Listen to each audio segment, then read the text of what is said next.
একেবারে ভিজে গেছি, এত পরিমাণ গরম। আর এখানে ছোট ছোট বাচ্চারা এভাবে ক্লাস করতে ফ্যান ছাড়া।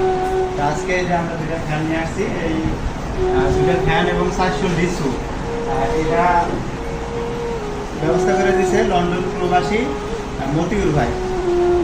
দুপুরে যে এই ফ্যান এবং 400 লিচুর ব্যবস্থা করছিল লন্ডন প্রবাসী মতিউর ভাই, তার পরিবারের জন্য দোয়া চাইছে। আপনারা একটু দোয়া করবেন। দোয়া তো জানি চাইতে হয় না, তাও অবশ্যই বলতেছি।